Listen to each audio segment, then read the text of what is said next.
पहले मैं अपना परिचय देना चाहूँगा। मैं खुद तीजा के लुगरा फिल्म का डायरेक्टर हूँ और मैं नागपुर से हूँ। नागपुर से इस फिल्म को देखने के लिए मेरी पूरी टीम आई हुई है। तीजा के लुगरा, दाई छत्तीसगढ़िया, सबले बढ़िया सिर्फ 3 पिक्चर मैंने छत्तीसगढ़ी की है।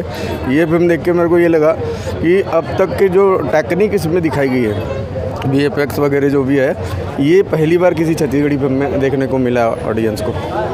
लोगों से अपील है कि हमारी छत्तीसगढ़ी फिल्मों को इस तरह से प्रोत्साहन देते रहे ताकि हम लोग भी फिल्म बनाते रहें। मैं भी खुद एक फिल्म अभी कर रहा हूँ, अप्रैल से शुरू हो रही, हीला कही थे प्यार, उसका टाइटल है।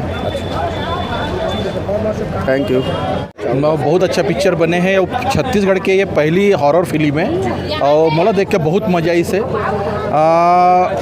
क्लाइमैक्स तो इससे ज़बरदस्त बना है कि बहुत ही अच्छा, मैं टेक्निकली प्रयोग भी बहुत अच्छा से करे हैं और बहुत ही अच्छा पिक्चर बने हैं। गाना भी बहुत अच्छा है और दिलेश भाई बहुत अच्छा एक्टिंग भी करे हैं, बहुत अच्छा, मतलब सभी जन के अच्छा काम है। बनाने वाले टीम पूरा मेहनत करे हैं। बिल्कुल बिल्कुल बिल्कुल मन भी आवे बिल्कुल बिल्कुल। मैं तो नागपुर से आया हूँ, पूरा हमारा टीम घर के। मोर नाम राजन सूर्यवंशी है, VR फिल्म के मैं यहाँ संचालन करता हूँ वहाँ, तो हमारा पूरा टीम धर के है नागपुर ला। तो सभी दर्शक मन से हाथ जोड़ के विनती करता हूँ कि वो ये पिक्चर ला देखे बार जरूर आए और जरूर आए।